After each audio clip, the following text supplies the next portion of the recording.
Thanks guys for the excellent participation. We are going to come out with the finals. Before that, a small request. Those of you who are sitting on the sofas can just move one row back. We're going to use the sofas for the finalists. Sorry gentlemen. Lucky. The sofas are going to be used for the finalists. If you're a finalist, you can continue to sit down.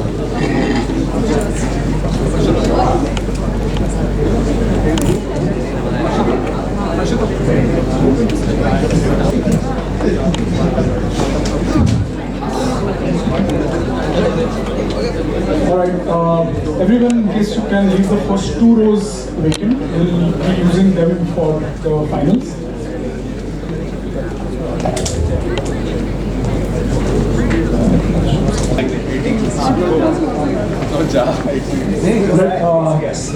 How did you guys like the prelims? Good? Bad? We had a very closely contested prelims. A bunch of teams chose between one of the 2 answers, and unfortunately one of them missed out on the cutoff on 2 stars. So I'm going to start with a shout out to Team Nerd, which is Nitin, Devayan, Vikesh. If you can come up to the stage. Thank you so much. Tough luck. They're here. Prasad sir. What happened? This way. Is there live thing not coming? Live नहीं आ रहा बोल के दिखा रहा live. ये link में काम नहीं कर रहा. This link actually we are recording. A bigger round of applause.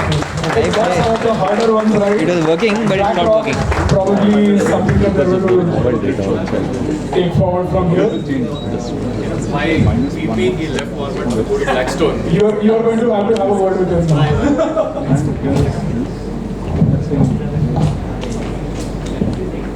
We'll go with.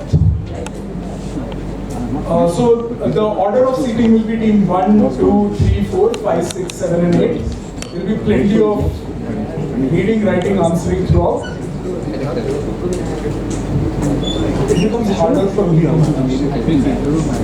We'll start with the team which made it with 11, Team Aam Zindagi.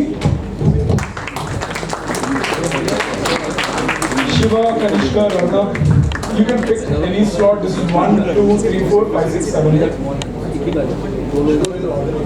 Yeah, all questions will follow pounds and.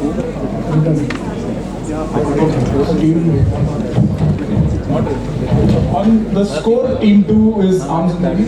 Revant or Renu, in case you are already taking scores. The second team to qualify, they have already made a promotion. They call themselves winners of the S.H. Babu Memorial Quiz. Archana, Harshita and Niti. They are in take no prisoners mode. Okay. So that's team 7. Allah for a reason. Sure. Next team to make it is Sahib Singh Sultan, Balaji, Murtuza, Bharadwaj, score of 14.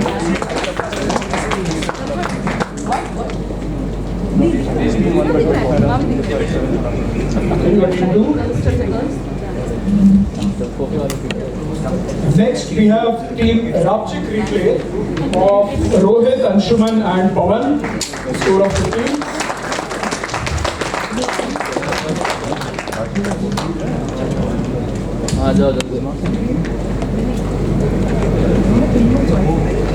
Riding on the RRR wave, we have team RRR, Rajdeep, Somak and Rama on 17.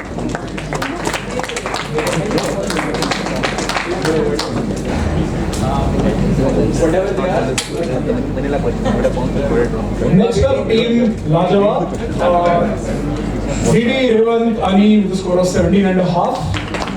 Continuing with your position. Who else? 20.5 is The True Men Show with 20 and a half. Hussein, Mohammed and Lucky. Oh, they're here. And acing the prelims with 21 and a half, we have Swami and Friends currently with Harish, Murtaza and JK, Mustafa and JK. Yes.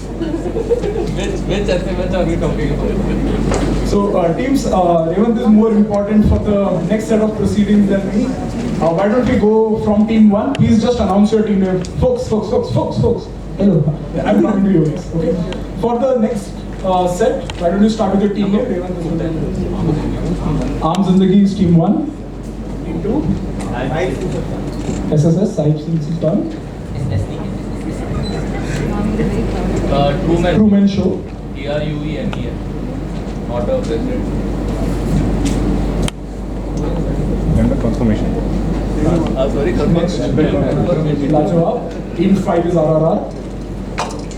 6 is Swami and Friends.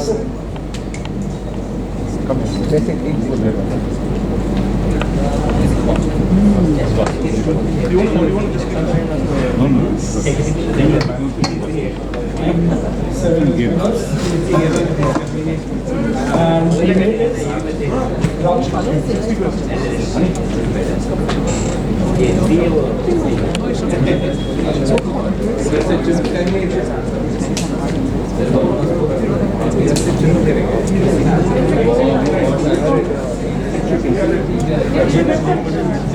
Okay, for all the teams, this is the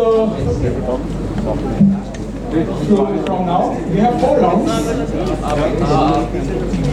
Okay, I have one request and I'm going to be very particular about it. Folks in the teams, please listen to me while I am saying and then continue with your banter. I am not a very generous quizmaster that way. I don't like being. So, 4 rounds in the finals. We have 2 written themed rounds and 2 infinite bounces of 15 questions each. For those new to the foray, the way bounces will work is, if a question is directed to team 1, if they don't answer, the question keeps on bouncing. However, if teams want to answer out of turn, they can raise their hand and wager a negative against getting the answer right. We are following a little interesting scoring, so please pay attention when the scoring happens for each of these rounds.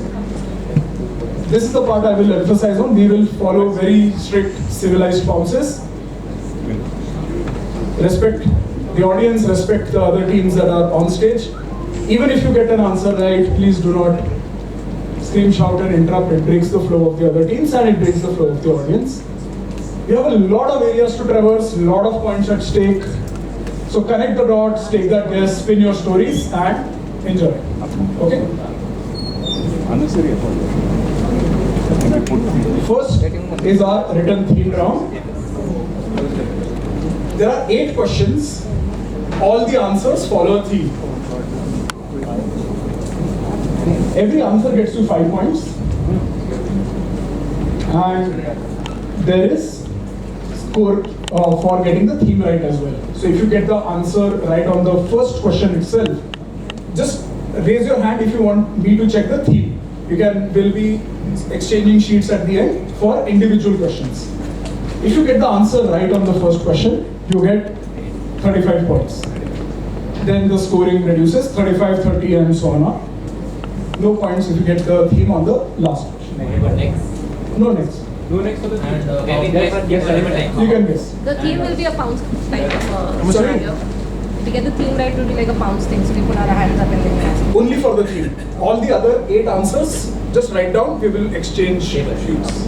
Yeah, one more thing. How many attempts do you have as a team? Okay, like now that the question has come in multiple times, and in the interest of time, I'm going to cap it at 2 attempts. Okay, 2 attempts on the theme. Overall. No negatives. You need paper. I can give them some paper. I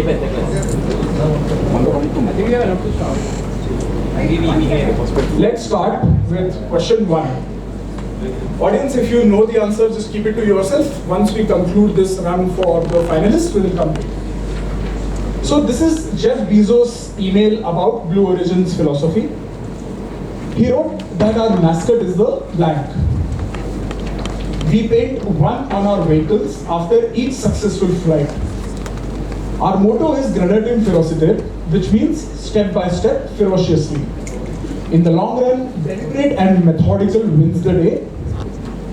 And you do things quickest by never skipping steps.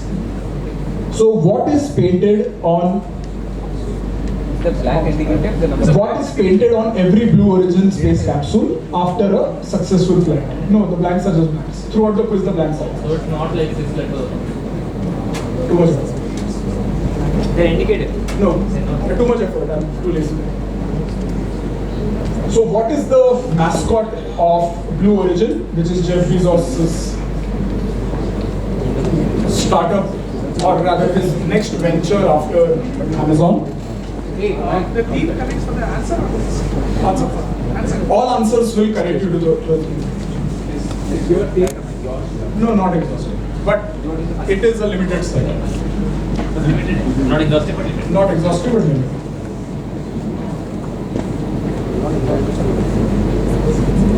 Moving to question 2.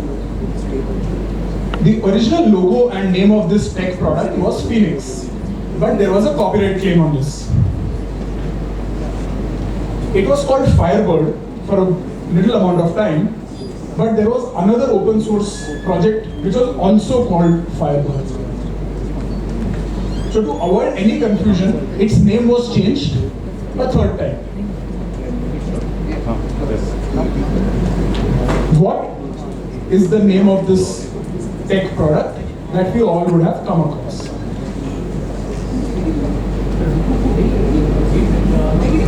There's no name.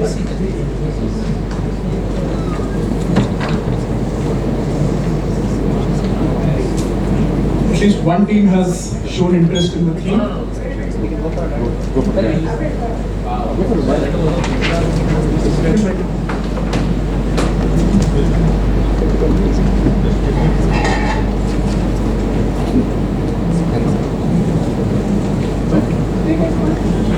No. Next. No, there's no next. Attempt for the second time. They will get that One attempt, that's it. Now they just have one attempt on the theme. So they've missed a chance to score 32. Question 3. This film production house's name refers to a 1902 short story written by W. Jacobs, which tells the cautionary tale of how the eponymous limb has the power to grant wishes, but at a horrific, unintended consequences. Now, the founder of this film production house said that I want to give this a positive spin by making my own luck through the horror genre and offsetting some of his early painful experiences. This production house is noted for its horror films. What is it named? It is an eponymous film.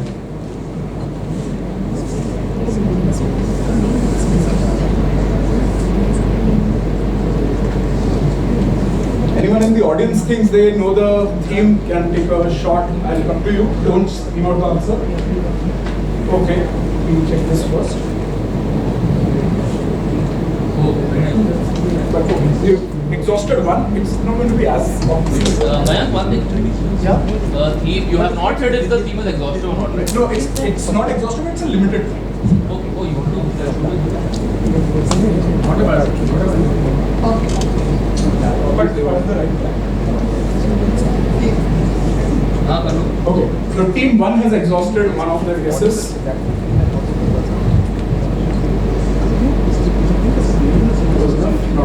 But not the answer I have. Huh? Not the answer I have. What do you want? It's, I mean, you'll figure out when I come to the answer. But we should. Question 4. So this is a car that got featured in the movie Ford versus Ferrari. Now Bob Lutz, who was the head of global product development for Chrysler, he was very impressed with this Ford car when it was launched. So he spent a lot of time in coming up with the name for a model that he had designed. And among the rejections was Sidewinder. Because he said, if the car ever gets into an accident, you could see all kinds of buff book headlines with the car going sideways. So if Sidewinder was rejected, what was the name of the model finally chosen as a tribute to this car? So if you know what kind of a creature Sidewinder is, it will help you arrive at probably the most famous in that category used for an automobile. One or two words will do. Yeah. No, and that's what converting is.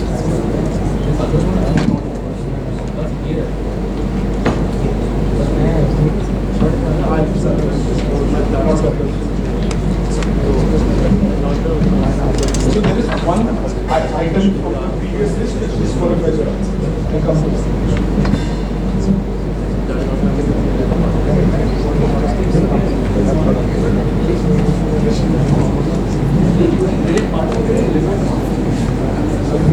We'll come to this. But yeah, I did participate in this. Question 5. Is a schoolgirl called Sarako Sasaki. We wanted to go for the theory. How's it?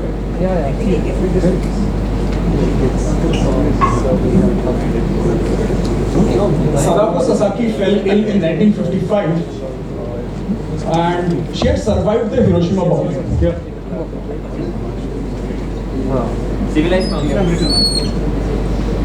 When she was told about a Confucian belief called Senzabaru, her classmates said if you hit a number of 1,000, you will get good luck and fortune and longevity. She was very determined to recover, and in this process, she started doing whatever Senzabaru was. She reached the count of 664, but unfortunately passed away. Devastated by her death, her classmates took action and put a national call to create a monument of kids, in the memory of kids who died as a result of the atomic bomb. What is the motive on which the monument is based? And even now when visitors go to this landmark, they carry it with them. So, question 5. 8 minus 5, 3. 15 points. Super answer to team 6.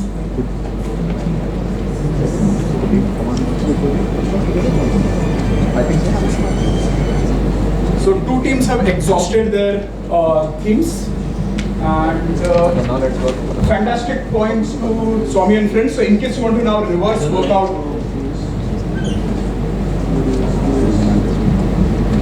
fantastic answer by Nitin in the audience. He gets the theme exactly right.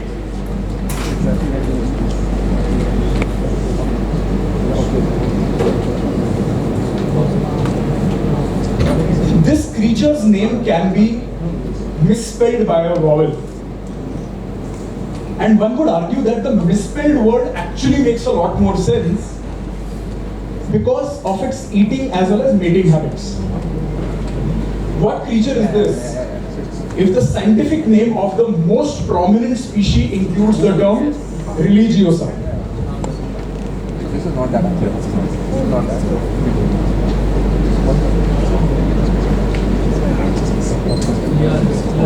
Oh, very nice. So 10 points to team 4, 10 points to team 5, and 10 points to team 3. So now you can work backwards and get the rest of your answers correctly. Other teams, team 7 you are yet to try, team 2 you have 1 attempt left.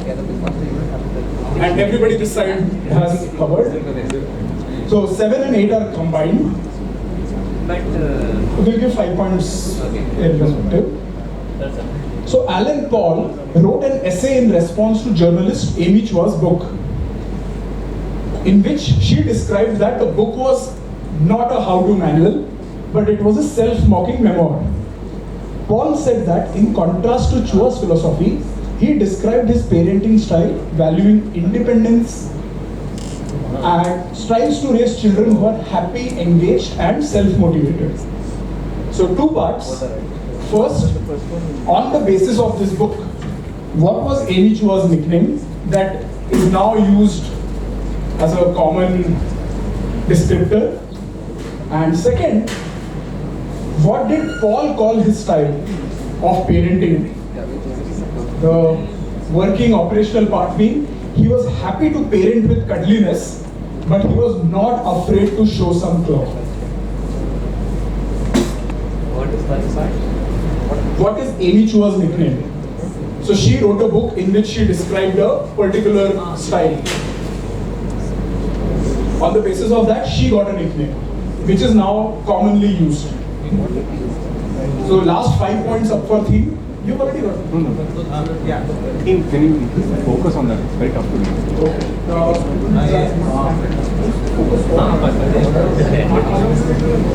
Sorry, I think it's given up. Yeah.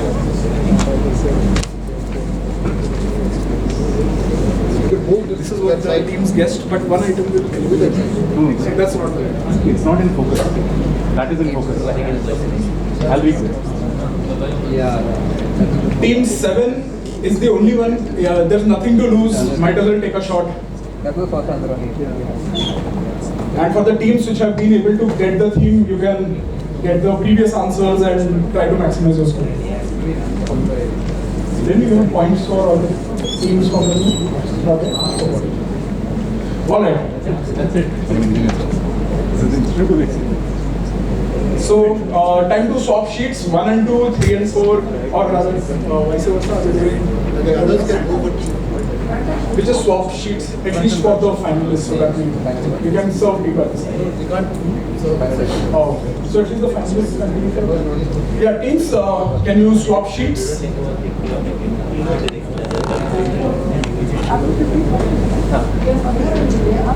Team 3 and. Here swap. Swap team. Yeah. Everybody swap sheets. For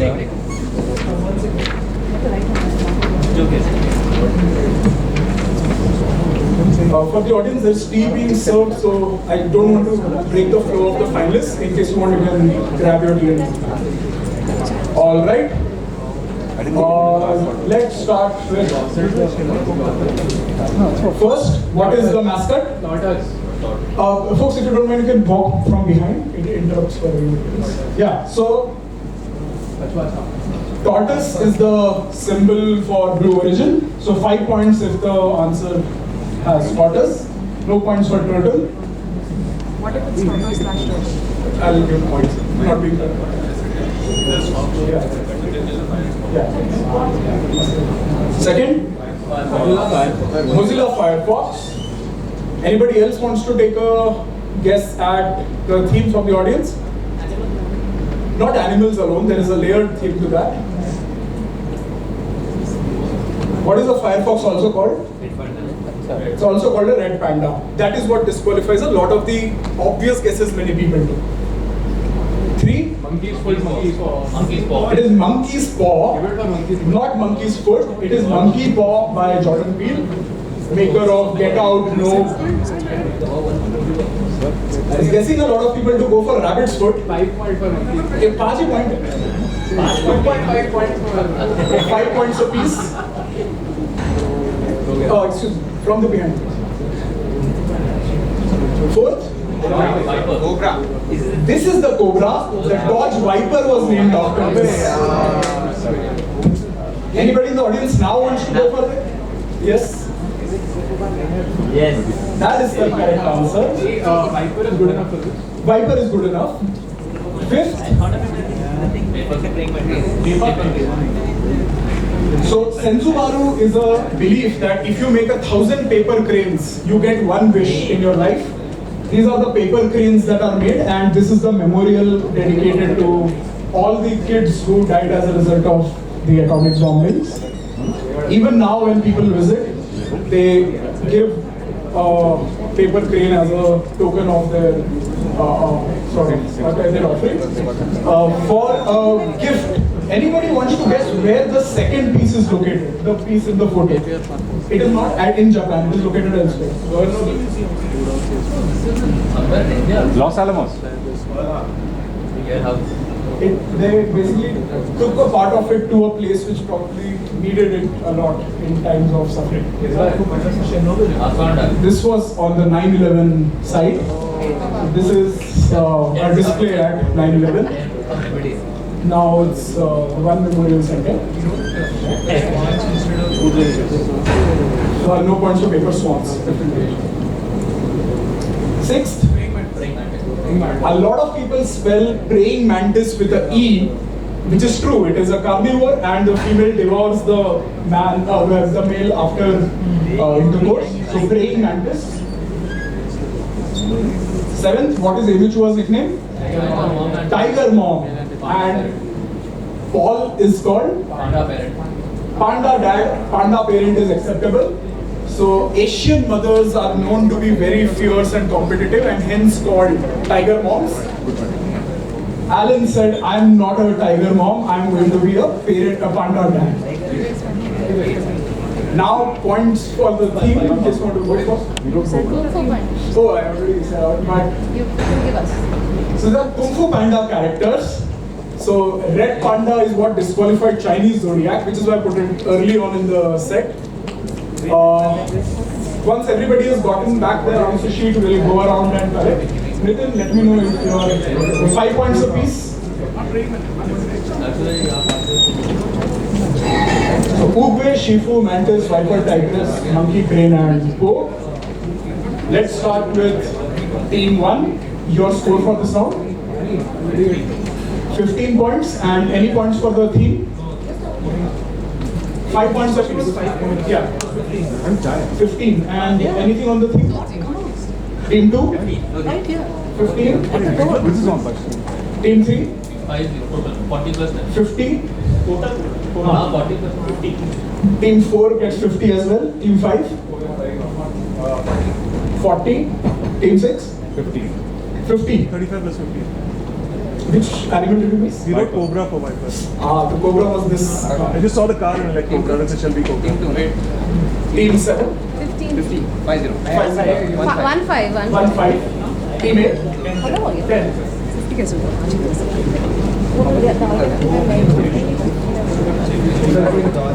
Okay, while everybody else settles in from the chai, this is a question of the audience. Try is over. 40.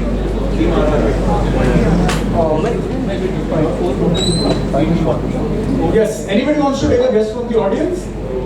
During the 2018 game between Barcelona and Inter Milan, this dude, Marcelo Brozovic, he laid on the pitch, which was very unconventional, very unorthodox style. What did he call this move? Later he recreated the pose for Halloween as well in a onesie. Since we are on the topic of animals, that is correct.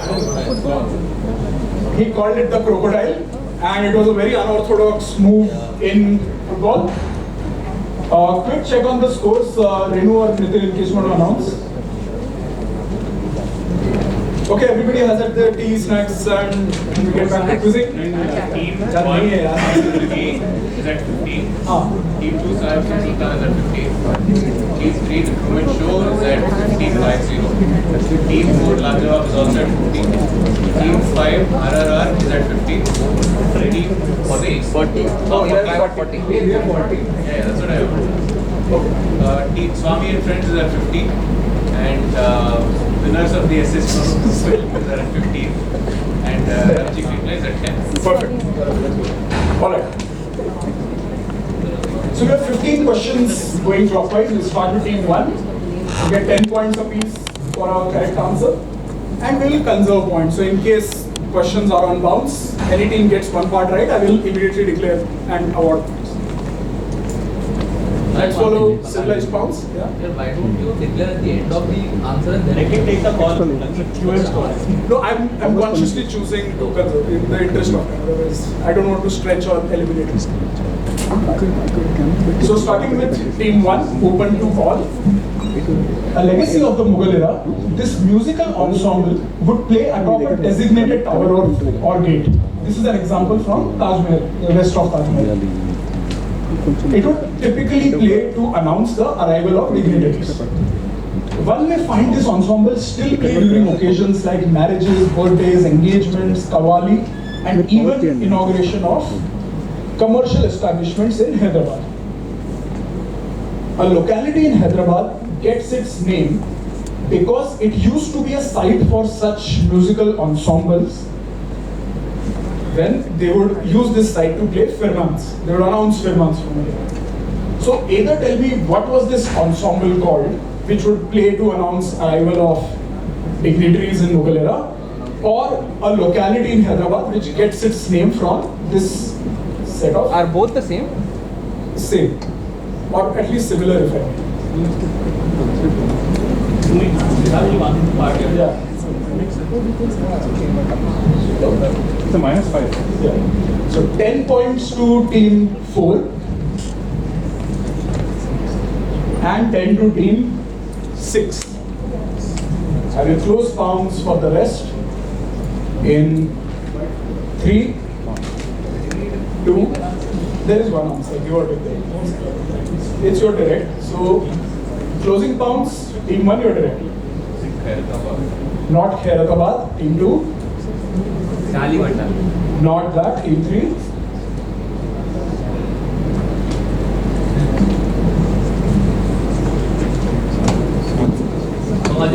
Not Somajura, team 5.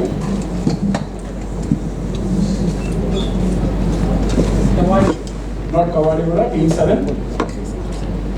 Putlibali. Not Putlibali, team 8. Not Bosha Mahal, everybody is yes. Yes in the audience.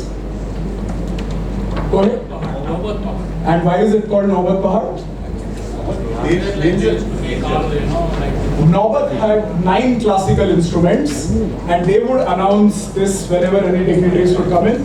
A round of applause and a book for a fantastic answer for Naubat Pahad, not too far from here. So even now near the Taj Mahal and at several places in the Agra fort, we have a Naubat Khana or a Naubat Darwaza. This was the Naubat Pahad. Oh. That's his own. That's the author himself. So round of applause for him. I didn't notice, I didn't notice it. Thank you very much. No wonder you got this right. So, question comes back to team 1. Yeah, points to team 4 and team 6. So, implemented for the first time in 2013-14, this decision by the Pope Francis, it led to several Orthodox Catholics to believe that the move represented a clear break with their traditional ambivalence about relying on secular expertise. Second, it was a clear step towards the de-Italianization of the Vatican, because historically, Italian financiers would run the decision making. And third, it also questioned about how transparent the Vatican's operations were now going to be. So what was this decision taken by Pope Francis in 2013-14 that led to a lot of Orthodox Catholics not being in favor of this move?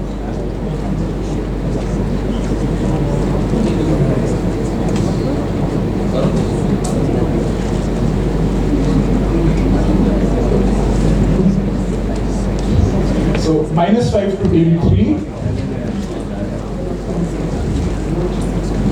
And I'll close pounds for the rest in. They have pounds and got a negative. 2 and 1. Alright, it's story time. Let's start with team 1. Team 1, what do you think the Pope did in 2013? They were accepting funding from World Bank, etc. Not quite. Passing to team 2. They were accepting funds from other beliefs, like Muslim. Oh, anybody could contribute to the Vatican. I don't think anybody would question that, but I'm going to pass that to team 4.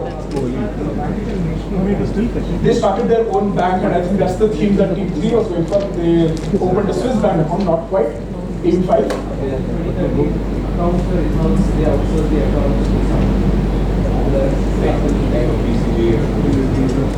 Take points. Management consultants now run the Vatican.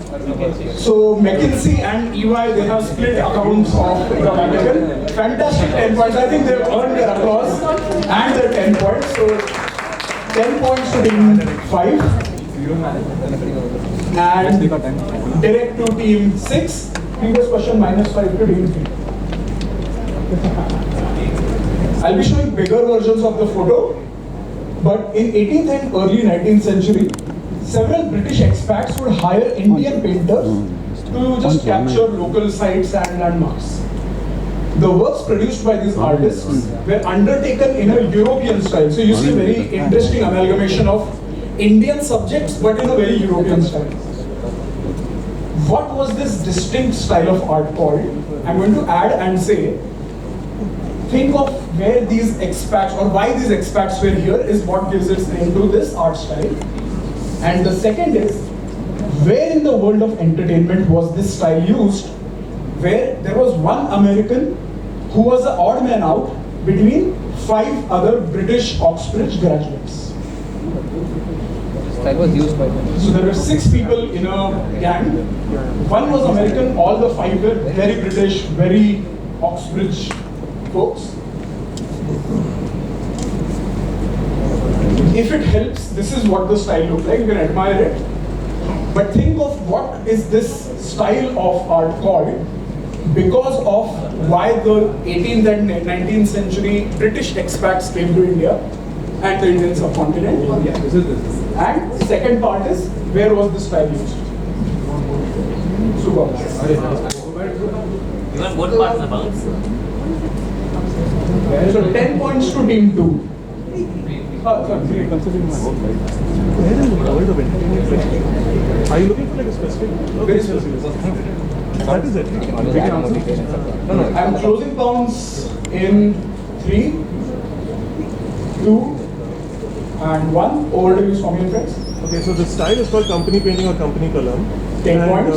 The American who used it is Terry Gilliam and Monty Python in those Monty Python. Take full points. This is called company gharana, company kalam, or company style because they were here on company business, English East India Company. And the Monty Python opening sequence actually uses the company style of art in their form. So 10 points and applause for Swami and friends. 10 points to team 3 for getting it on the pounds. And direct to the winners of this quiz. So an Italian called Giovanni Maria Farina, he left his village in Piedmont in 1700s for a German city to join an uncle in his trade. The uncle passed away and Farina inherited his business. He created something and gave it a very romantic description, saying it reminded him of an Italian spring morning of daffodils and orange blossoms after the rain. He named the creation after his adopted hometown and used the French way of writing or describing it, since that was the language used by European nobility. So what did he create that has eventually evolved to become a generic term for the category itself? So except team 2, all teams are pouncing, it's a direct to 7. Team 2, I will close pounds. One is also not pouncing. One is also not pouncing. One is also pouncing. Only 3. Everybody is pouncing. Team 1, have you taken back your pounds? You're not pouncing? Okay. I am closing pounds now.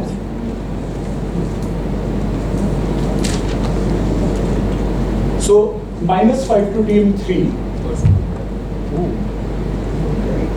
Is this one of those red menu questions? Okay. What do you call me? So -5 to 3, +5 to team, so +10 to teams 4, 5, 6, 8, and team 2. Let me tell you once. So only team 1 is going to get a point, and over to team 7. Coffee, that flavor of Not coffee, passing to team 1. Not champagne. Anybody in the audience? It is UD Cologne, or named after the city of Cologne, and that's how most men's scents are now called Cologne. So points to everyone except 1 and 7, and minus to team 3. Direct to team 7 again. Okay. So printed in 1595, the Septentrionum Terrarum was a map of the North Pole. Okay. Now the interesting part was it was a completely made up map because nobody had been to the North Pole so far. So it was made by combining theoretical concepts, medieval stories, and geographic assumptions. Among the funny assumptions was there is a mountain made of lodestone, because of which you get the Earth's magnetic field. First part is who created this inaccurate map, which is very unlike him, very off-brand for him, because he was known for creating very meticulous, articulate, and well-researched maps. Second is, eventually, a geographically corrected version of this map is used even today for 2 reasons. One, no countries in the center, and second, all countries appear in the right size. So, first part, who is credited for this inaccurate map? And second, where is this map used?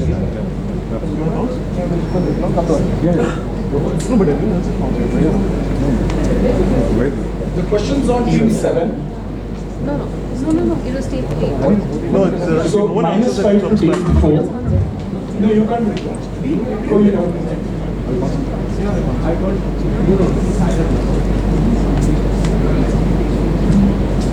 So 10 points to teams 3 and 6. Nobody else bouncing here. So I will go to team 7. Galileo and Globe. Galileo and Globe. Passing to team 8. So take 5 points for the United Nations logo. This is the map that is used on the UN flag. It is not Copernicus. Passing to team 1.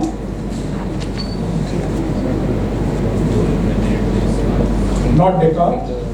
Tycho Brahe. Not Tycho Brahe. Bounds to, yeah. It is Mercator who gave the Mercator projections. Paul Peter is different, and they said that first. Okay, so I'm not giving you points for 2 answers. I thought you said Gerard. Paul Peter is So 5 points for the flag of United Nations to team 8. And the next question comes to team 1. We have already given points to teams 3, 6 and 3 and 6 and a minus to team 4. So direct to team 1. There's a fashion designer called Ryosuke Matsui. His works typically are centered on dark fantasy. Now, one of his creations was described by the media as the other Japanese thing which was grabbing attention at the Oscars ceremony this year. You can see some of his typical creations. So it's a direct to team 1, so I'm not going to take your points.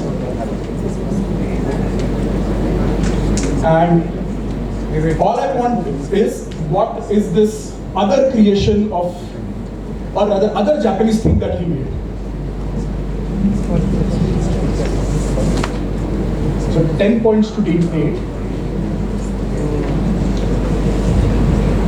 I'll close the bounds for the rest in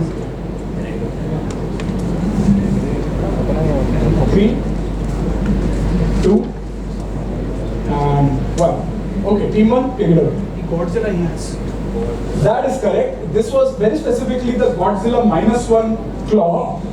So all the participants of the movie in the award ceremony, they were wearing these Godzilla claws heels, and they carried for themselves a little Godzilla Oscar trophy.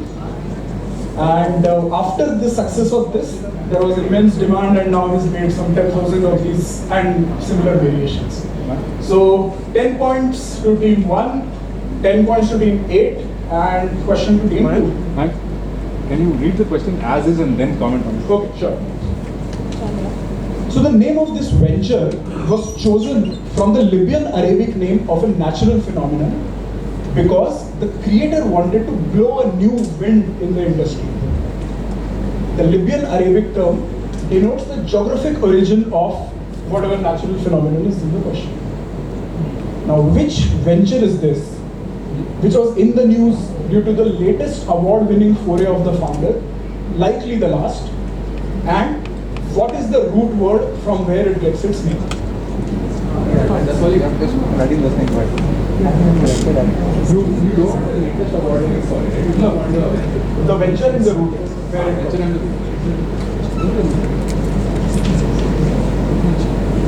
So 10 points to team 5. 10 points to team 4. Question is with 2 and I'm closing in 3, 2 and 1. Closing for all, team 2. Your time is finished. Maybe the wind we are thinking it's Ghibli. Okay. Like in Studio Ghibli. Okay. So take 5 points.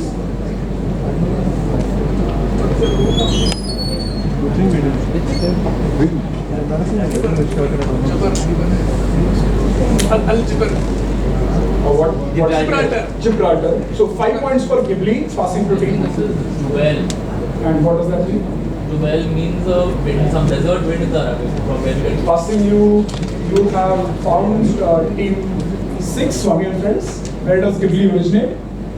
What's the question? Now you're asking where does Ghibli originate? What is the origin of the term Ghibli? Okay. It's a geographic phenomenon. So it originates from a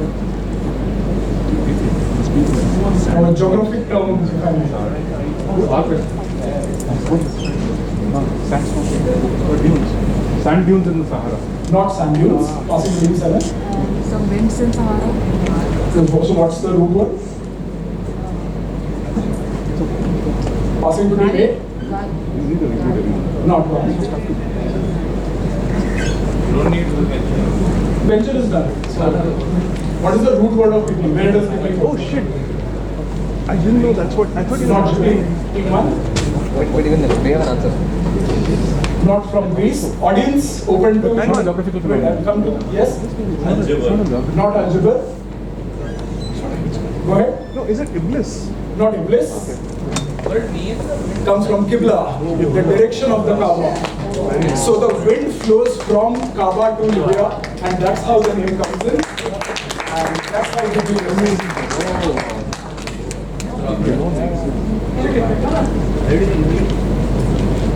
They got it? They got it. We also because the word was based on one's question. So, Renu, have you got points for team 4, team 5?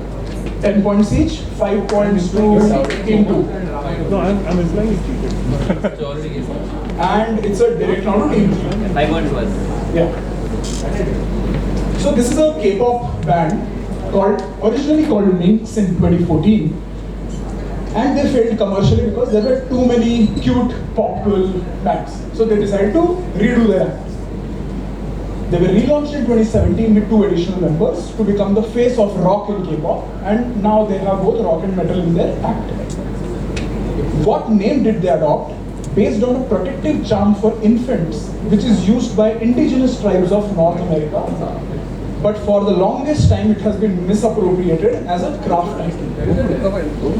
Direct to team 3. Or they'll get it. That was for you. Okay, I will rephrase. It's a decorative item. It has been misappropriated as a decorative item. Yeah, same as no changes. Now, open to pounds, and I see hands from 3, 4, 5, 4, 5, 6, and 7. No more pounces, so I'm closing pounces for team 8 and 1. Okay.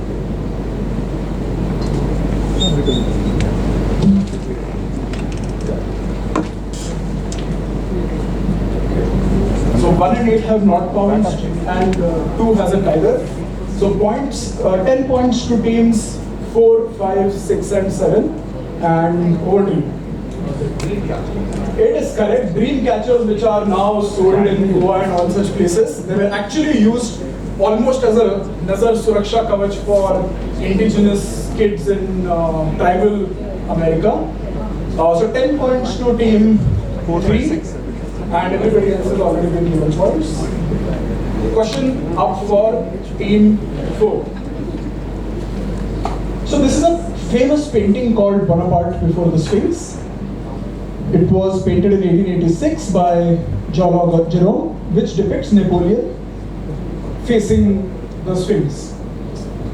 So originally when it was exhibited at the Salon of 1886, it was titled something else and not Bonaparte Before the Sphinx, evoking an ancient myth. So first part, what was the original title of this painting? Second, this painting further propagated a urban legend, which has funnily been referenced in the recent Napoleon movie by Ridley Scott as well. However, this urban myth can be easily disproven if one sees drawings made by Danish explorer Frederick Louis Norden in 1737. This is the painting. No, this is the original, Bonaparte Before the Sphinx. But when it was first revealed to the public, it was not titled Bonaparte Before the Sphinx. It was given a different title, which evoked an ancient myth. So what was the original title of this painting? And the second part is, this painting furthered a urban legend, which can be easily disproven if you look at paintings or drawings by this Danish explorer from about 150 years back. There is probably the name of a myth. Bouncing of both parts. Closing pounds for the rest in 3, 2, and 1. So 10 points to team 3 and team 2. Oh, sorry, 4. It's okay. So time to spin stories. What was the original title of this painting? The original title was David and Goliath. David and Goliath. He ordered his men to fire at the Sphinx or fire at the pyramids. Go on. And that's what damaged the So take 5 points on the fact that Napoleon damaged the nose of the Sphinx. So 5 points to team 4. Now, what is the title of the painting? The painting references the riddle the Sphinx poses, what walks on through like the modern. So, what Man basically. So what is the title? Man. I'm going to give you points, so don't worry. The riddle of the Who does the little? No. Who is the little poster? I've given points, so I'm going to. No, it's Theseus. No, It is Oedipus. Raj is going to stick to his first guesses, but I took the liberty because they answered the whole part in the first one on the pounds. Yeah, we could have. So it was called Oedipus because Oedipus faced the Sphinx, and Napoleon did not in fact damage the nose of the Sphinx.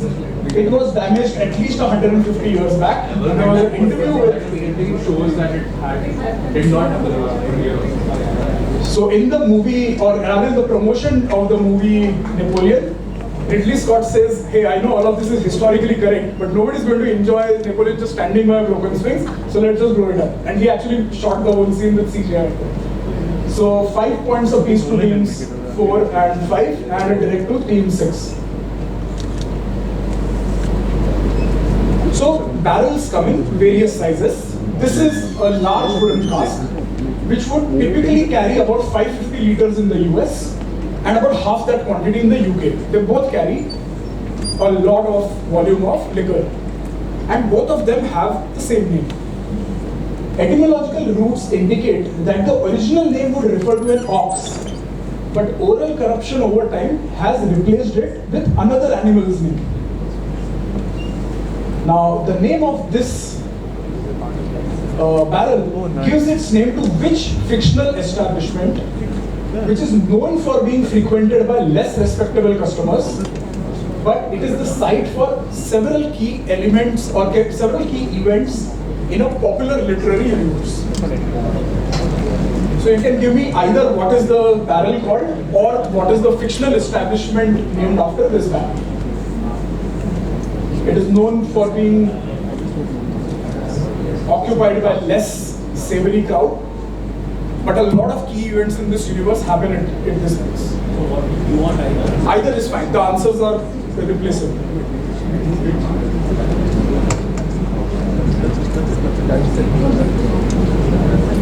I'm closing bounces in. You want either? It's going to be the same, or similar. So this This is called something. Is named exactly what is blank. a little. Yeah, the fictional story is a slight variation on what is blue.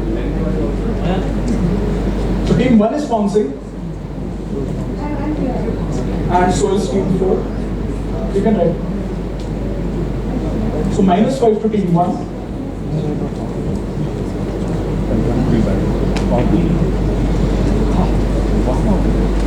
10 points to team 4 and to team 6. It is the hog's head from Harry Potter. It was originally supposed to be the ox's head.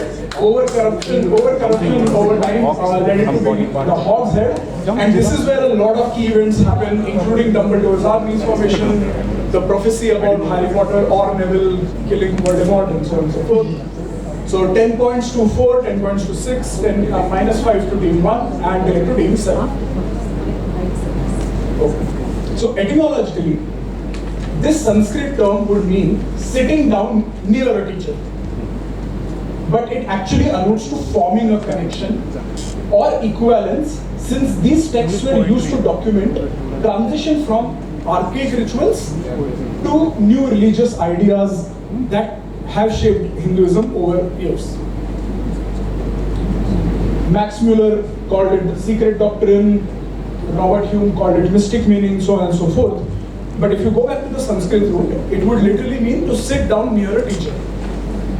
So first, what is this term applicable to at least 200 known texts? And second, which famous work of English poetry ends with 2 lines from one of these 200 texts, which combines sort of Eastern religion with Western philosophy? So team 6 is bouncing. Super. 10 points to team 6. 10 points to team 3. And if anybody is deliberating to bounce, your last chance. Sorry. So direct to team 7. Closing in 3, 2, and 1. 10 points to team 5. I think you should just operate exactly opposite of whatever Rajdeep is saying. Okay, team 7.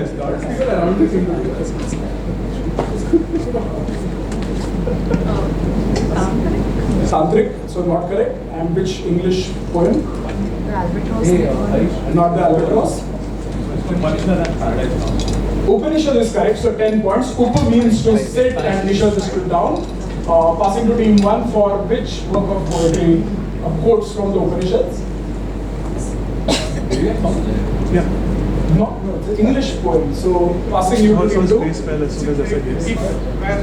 Not If by Rudyard Kipling. Team 4. Not Gitanjali. Pounds, 7 direct. Yes. Yes. No, not elegy. Which one? T.S. Eliot. What's the poem called? It is The Wasteland by T.S. Eliot, which among other things ends with. So yeah, 5 points. T.S. Eliot's Wasteland ends with Shanti, Shanti, Shanti, and it says Datta Daivatam Tapeta. So fantastic points on the bounces by teams 4, 5, and 6. Oh, sorry, 3, 5, and 6, and direct to team 7 again. And 5 to Team 1. oh, sorry, that 5 points to team 8, and direct to team 1. So this is a 1966 comedy movie, which was based on a French play written by Marc Cameretti. It is now the record holder for the most performed French play in the world. Which technical innovation was the premise behind this comedy of errors, which is referred in the title of this movie with the same brand name used twice, which also alludes to the fact that the two leads are constantly juggling. This movie has been remade in India thrice. Twice it used the same title, but the Hindi adaptation used a different title. So, first, what is this movie called, which uses the name of the same brand twice? Because this company did a technical innovation in the 60s, which leads to the overall confusion and comedy of errors. And second is the fact is that how do we know the Hindi adaptation of this movie? For the benefit of all teams, I'm just going to read out what the descriptor is on the poster. It says, two nimble young men who juggle airline hostesses. They keep one in the air, one on the ground, and one pending. Rikesh should answer both parts.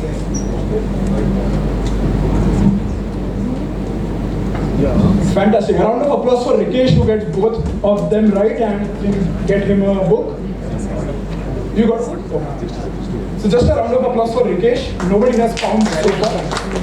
Questions for team 1, and I've read out what it happened in the 60s, so a little time before the movie. Team 1. Closing bounces for all in 3, 2, and 1. Closing bounce, team 1, let's hear some fun stories. Yes. What is the movie called? Same brand name repeated twice.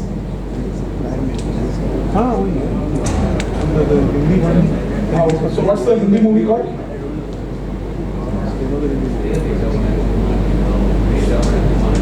Andaz Apna Apna, not correct. And what is this movie called? Same brand name twice.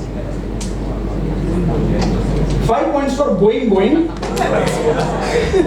Passing to you guys. 5 points for Given Masala. Anybody wants to spin a story on why this was called Going Going? Because the green line, 747, 737. Sorry? 737. So back then, Boeing was in the news for good reasons. They launched supersonic flights which reduced the airline shifts, which is why all the air hostesses, they end up coming to this guy's pad earlier than they're expected, and that caused the whole confusion. So the movie is Boeing, and of course in Hindi it is called Garam Masala. So 5 points to team 1, luckily streak there, and 5 points to team 2 for Garam Masala.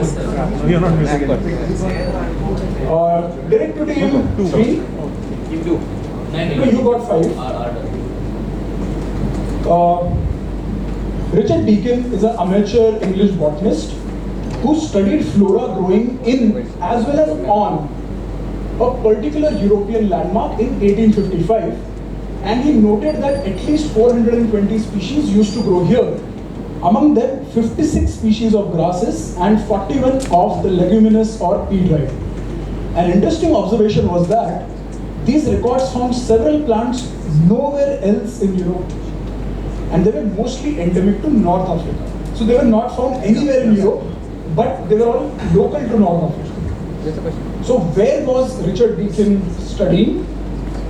And there is a bold conjecture, a slightly outlandish theory as to how these plants came here.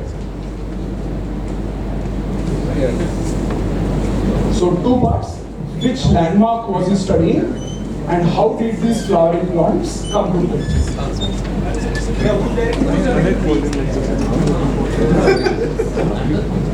Okay, so bounces on 2 and 6.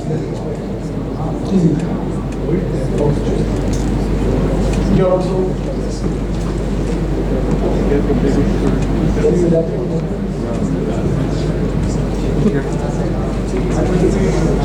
Ask you to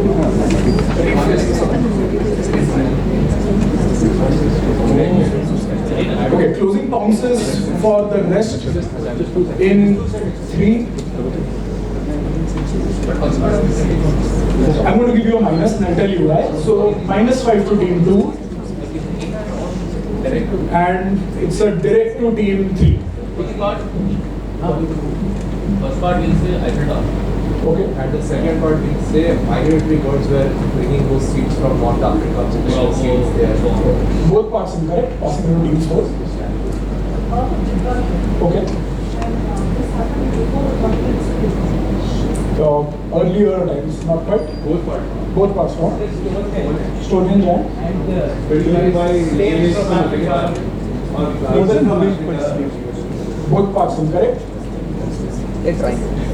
Team 7. Was it brought by Jesus or Moses? And where? The Middle East, Jerusalem, Tel Aviv. No, Middle East. Yeah, we'll say UK. Huh? Somewhere in UK. Not in the UK. Team A.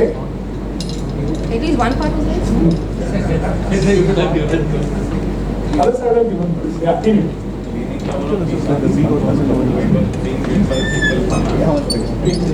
Team 1. Another office right. Vatican City will be North African space. So, 2 pound strand, they got one part right. They were, I think, leading to the right way and then they sort of went in a different direction. Audience, yes? Colosseum. And how did these seats come here? The people fighting as gladiators were brought from North Africa. It's close enough. It is actually Lions. animals and it was trapped in the fur of animals and not winds. It was not. So they answered winds carried it from Africa, which was wrong. Through animals. So Shout out to Ramesh. yeah, this is from SRS. So shout out to SRS for this fantastic question. Who got Colosseum? Wait, somebody got Colosseum, right? Only audience, okay. So 10 points to team 6. I think they deserve a round of applause for getting both on pounds. Nobody else got both parts, right? No legs. Sorry, next to team 2. -5. 14th is from the world of sport. So Khairatabad is a very talented Hungarian shooter. He couldn't make it to the 1936 team because only commissioned officers were allowed to contest. He was preparing for the 1940 Olympics, which got cancelled. But in this preparation, something drastic happened which deterred his preparation, even threatened to end his career. Undeterred, he came back and he participated much later in 1948 Olympics, where he won the gold medal in 25-meter pistol. He repeated this feat in the 1952 Olympics with another gold. So 2 parts. The first, what setback did he overcome? Image is helpful. And second, based on his life, a movie has been made in India very recently, which pretty much borrows his story. What movie and what did Takat clarification. Yeah. Whatever this guy went to the Olympics for. No, it's just the plot line is based on whatever he overcame. So open 2 bounces for 2, 3, 4. A couple of audience will come to them now. Sorry, 2, 4, and 5. It's a direct to team 3. Okay, closing bounces with team 7 and 2. I'll take the audience.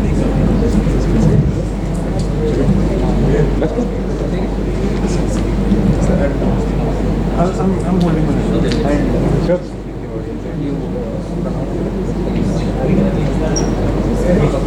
Yeah, come. Okay. Yeah, I'm going to go.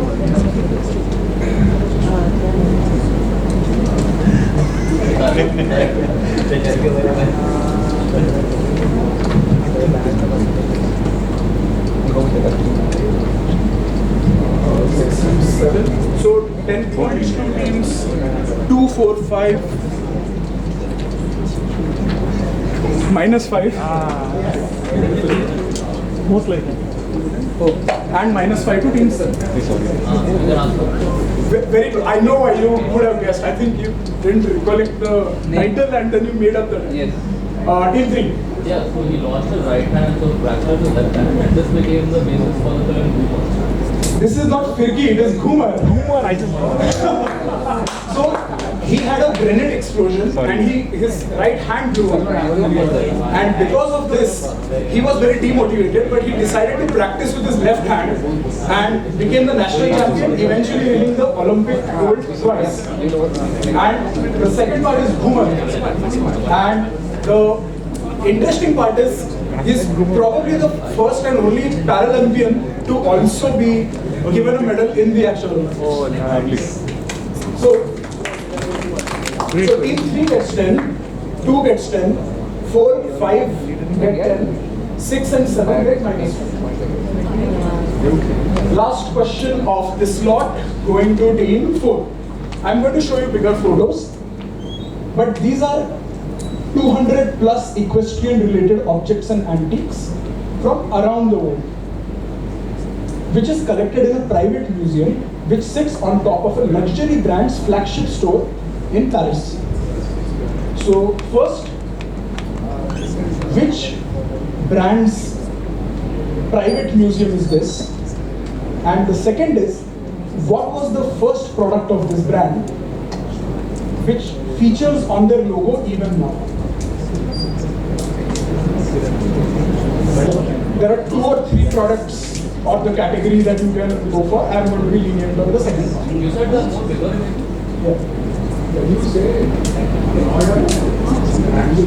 Actual products. They still make it. They're not as famous for the product. So think of the location. Think of why the brand would have so much interest in equestrian items. who's directed? Yeah, it's called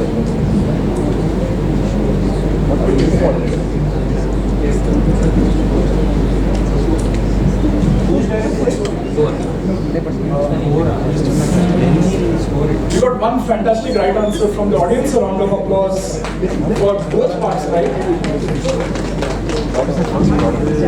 You're bouncing? Yeah. I'm closing bounces for all the names. -5. You said but even then it is not. Okay, so -5. -5. So -5 to team 5. Team 4 then. Team 4.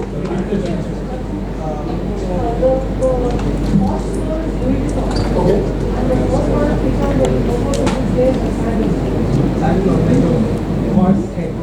No, both parts incorrect. Passing to team. Yeah, so we're saying it's Hermes, and the product is like horse-drawn carriages, so saddles, carriages, horse, bridle. Okay, I'm going to give you points and I'm going to revoke your next. So no next for you because they also answered that, but it is reins. They actually made reins. Bridles, Yeah. They never made channels. It was just a painting that the guy did. So no next for team 6. 10 points to team 7. That's team 5. Oh, sorry, the other one. 10 to 6, no next to team 5. And we take a look at the scores. While that happens, come to the audience. This is the grid-like tombstone of a gentleman called Ildefonso Silva. Why is his tombstone this way, or what layout did he design? Yes? That is correct. He is responsible for Barcelona's fantastic grid-like architecture, or rather layout. And teams, please help me with your scores. I'm just going to read what's allowed. Team 1 is on 10. Oh, sorry, team 1 is on 25. Team 2, 40. 45, okay. Team 3, 100. Team 4, 110. Okay. Team 5, 105. Team 6, 135. 150. Now 150. Okay, we'll see. One question seems to be missed. Team 7 on 20 and Team 8 on 40. So, Team 6 is on 150. They got the last question right as well. 130. 135. Hey, right, 135. My bad. 135? Okay, I'll change this. 135. Yeah, after the जितना margin का मत सोचिए Okay. Anybody else who scored 45?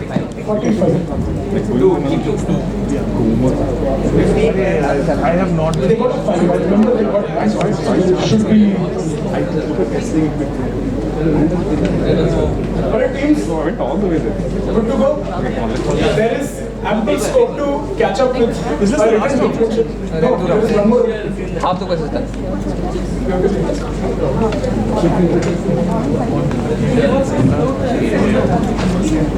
Five questions. Alright. So this is a written differential round. The answers follow a theme. I don't know the theme. If you know the theme, it helps you with every question. You get differential points per question. So if there is a question which only one team guessed right, they get a straight up 35. So maximum of 175 to 165 points of point. So in case only one team ends up cracking all 5, I hope that doesn't happen. Don't think in those. Exactly. All questions will have multiple points. If even one team gets both parts right, that will be treated absolute. So no part points. 17 get one part. Get it? 2 parts. They get 35. Yeah, they get 35, everybody else gets it.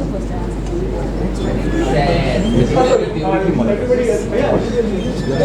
5 questions. Okay, all good. We can try and get clear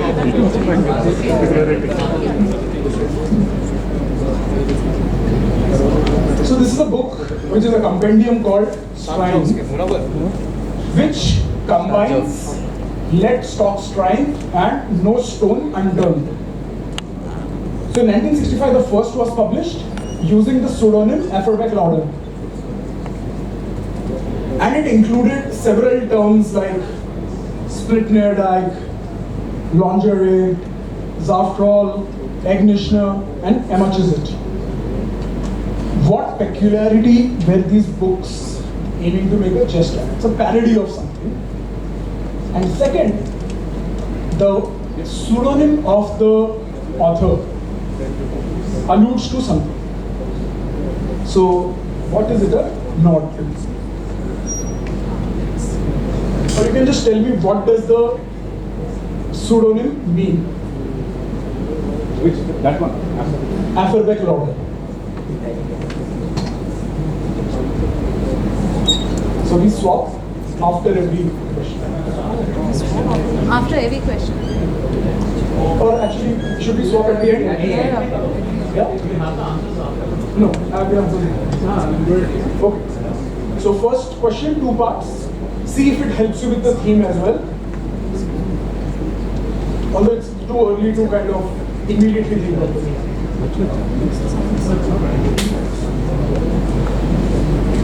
I would say just focus on the title of the publication, which says Let's Talk Strine. And second is, what is the author's pseudonym and author?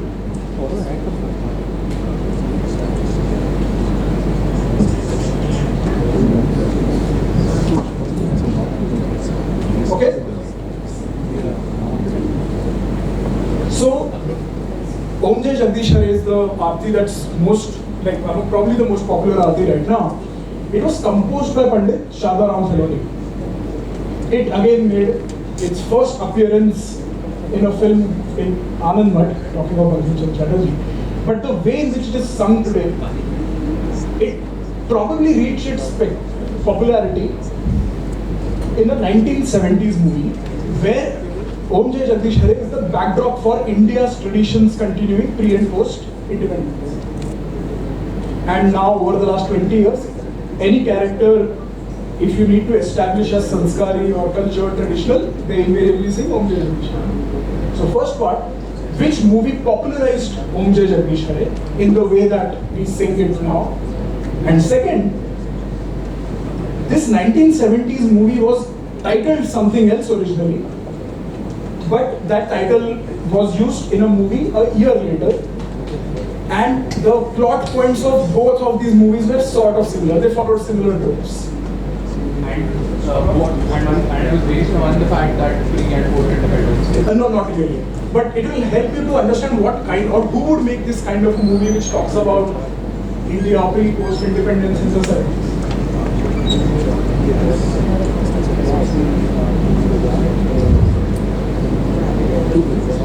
So the first answer will be a 1970s film. The second will be a 1971 film. Both had very similar tropes going on in their film. Sorry? One is it? 1970 film, which popularized Log Jai Jagdish. This film was given a title, but it was not used.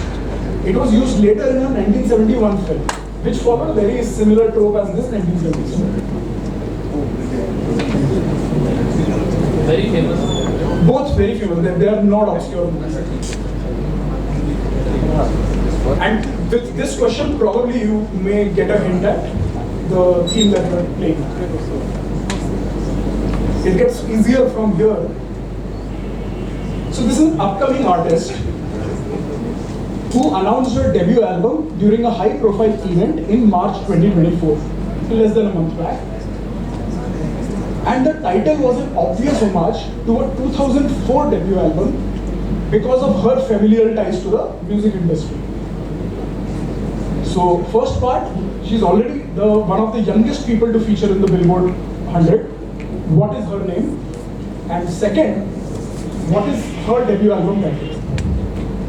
Which is a nod to a famous 2004 album, which is a nod to her familial ties. This will definitely lead you to the theme. Sorry? This will definitely lead you to the theme.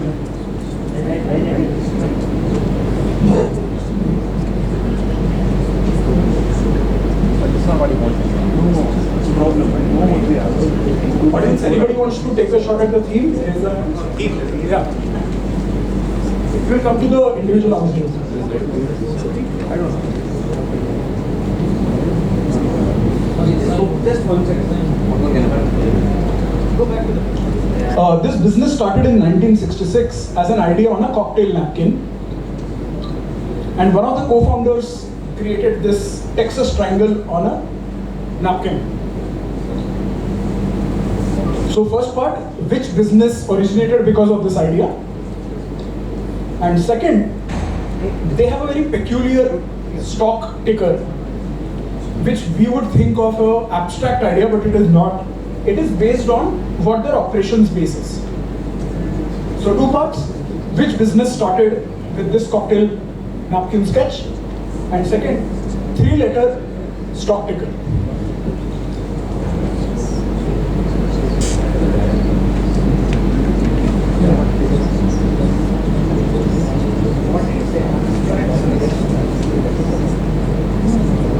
The stock ticker does not refer to a feeling. It is a hardcore. Their operations base is literally called something in that domain. Okay. Their stock ticker does not connote to an abstract idea. Okay. Sorry? The stock ticker does not refer to an The stock ticker is a 3-letter something. Yeah. It would allude to, when you see it on the first glance, you would think it's an intangible feeling, emotion. It is not. It is actually the name of their base, which they have cleverly used. When you say base, you mean a place? Operating base, yeah, it's a real, Come again, repeat what real tangible base. Just repeat what you said. Their stock ticker is a reference to the headquarters, not a feeling, not an emotion. Okay. Well, this is answer Question 5. What is the stock ticker? Number 2 and 3, Kochab and Faircar. These are 2 stars in the Little Dipper. The first was called BGE and the second is called BGR by Chinese guys. So if you know what this sounds like, it will help you work out the answer. So they both were collectively used as what important position for almost 2000 years starting 1700 BC? What changed after 300 AD? So what replaced these in this important position from 300 AD? 300 is loose, but roughly it corresponded to 300, 320. You said what the sound like should help. What their Chinese names sound like will help. So first part, collectively what were these two stars used as in astronomical charts and navigators for 2000 years almost? What replaced them starting 300 AD? So what came instead of Kochab and Faircard? Faircard, the names of these two stars. What came in more? Sorry? What came in between this? What came in the place of? So hypothetically these two were called president stars. Something else became a president star.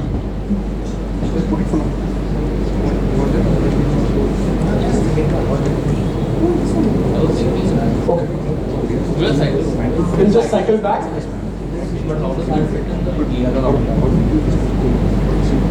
So you will basically have 10 answers collectively, 5 questions and 2 parts each. First part, what were they collectively called? And second, what replaced them? Which business started in 1966 because of this napkin sketch, and what was the stock ticker for this company now?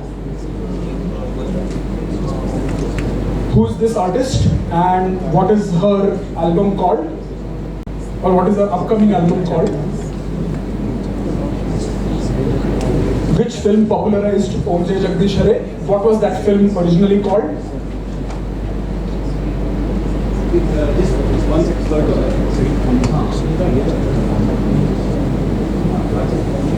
Who's this artist? What is her debut album called or expected to be called? She's already announced it. Yeah, but I don't know the name. One. What is this a parody of? It's a very specific peculiarity. Yeah. The title itself is a peculiarity or a parody. It's called Let's Talk Strike. And what is the author's pseudonym? A play on an odd.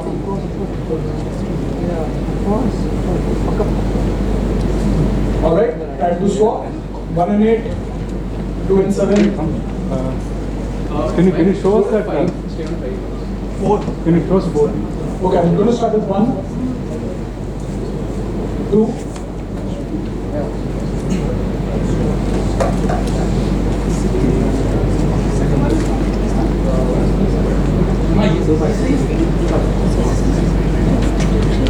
Alright, now audience theme. I'll come to it. Are you guys ready? You want the theme also?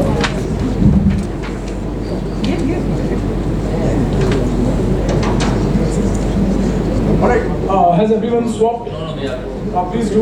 I don't want to cut any questions from the fans. Swap? Done?